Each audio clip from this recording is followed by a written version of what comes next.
प्राचीन भारत के घने जंगलों में, जहां कहते हैं समय एक पवित्र नदी की तरह बहता है, वहां एक कहानी छुपी है। एक ऐसी स्त्री की कहानी जो सदियों से, युगों से बस इंतजार कर रही थी।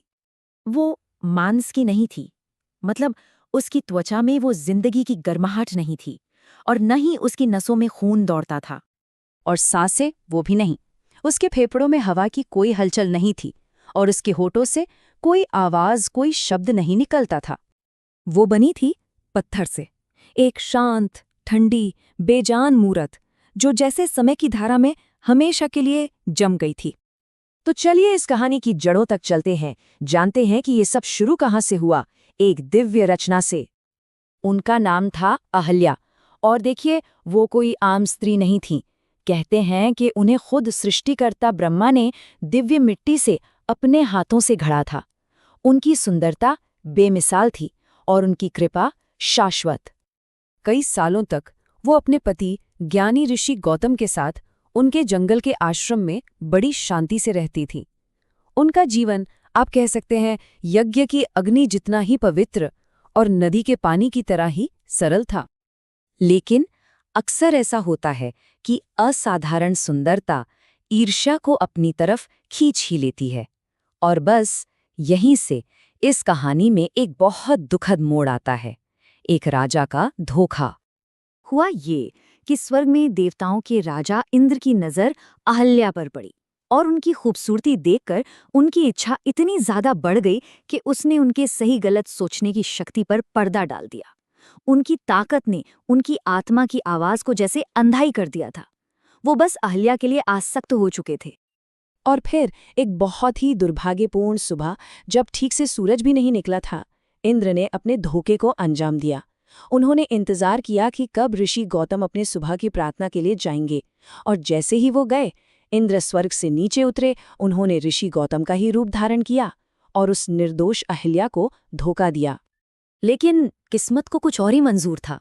ऋषि गौतम लौट आए और बस एक ही पल में उन्होंने वो सच देख लिया जिसे कोई भी पति कभी नहीं देखना चाहेगा। उनका भरोसा, उनका दिल, सब एक साथ टूटकर बिखर गया।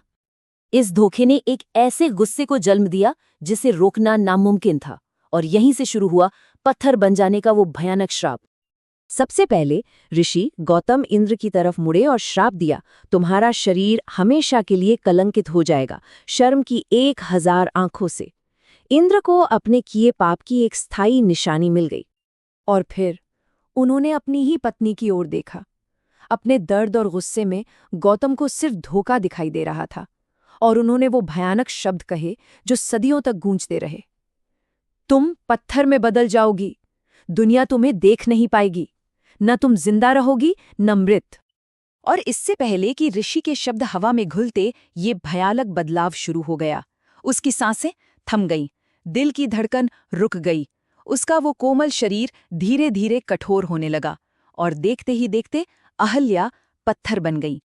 और बस इसी तरह सदियों का इंतजार शुरू हुआ। एक ऐसी सजा जो एक धोखे से पैदा हुई थी और जिसे एक बेगुनाह आत्मा भुगत रही थी। समय एक खामोश नदी की तरह बस बहता रहा। दशक बीत गए और घना जंगल उनके चारों ओर उगाया, उन्हें दुनिया की नज़रों से जैसे छिपा लिया। सदियां गुजर गईं और बेलों ने उनके पत्थर के शरीर को एक कफन की तरह ढक दिया। हजारों साल बीत गए और दुनिया आगे बढ़ गई, उस स्त्री को भूल गई जो कभी जिंदा थी। सोचिए, हजारों साल उन्होंने खामोशी में बिताए, श्राप और किस्मत के बीच फंसी वो बस इंतजार करती रहीं, हमेशा। लेकिन फिर युगों की इस खामोशी के बाद उम्मीद की एक हल्की सी किरण दिखाई दी, एक दिव्य पदछाप के रूप में।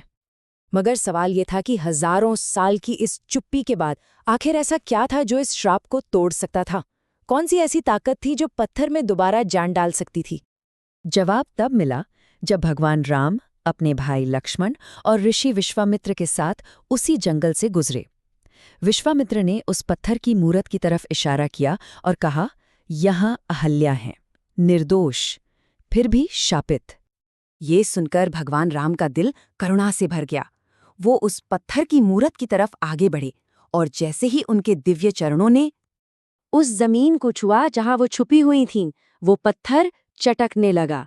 उन दरारों से एक दिव्य रोशनी बाहर आने लगी और सदियों से ठंडे पड़े उस पत्थर में जिंदगी की गर्मी लौटने लगी।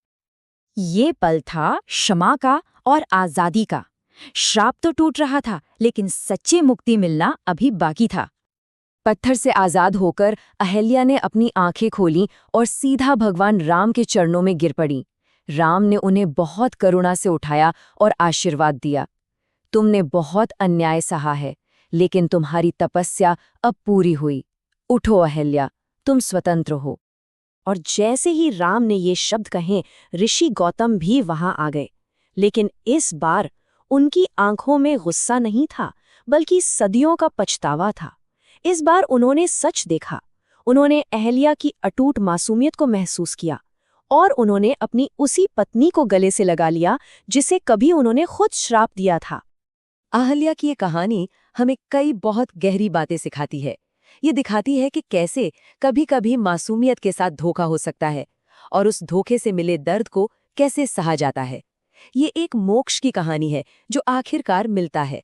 लेकिन सबसे बढ़कर ये कहानी हमें सिखाती है कि गुस्से और नाइंसाफी पर हमेशा करुणा की ही जीत होती है। आखिर में अहल्या की कहानी एक बहुत ही सरल लेकिन शक्तिशाली विचार को सामने रखती है। बस एक दिव्य पदछाप जिसने पत्थर को वापस एक स्त्री में बदल दिया।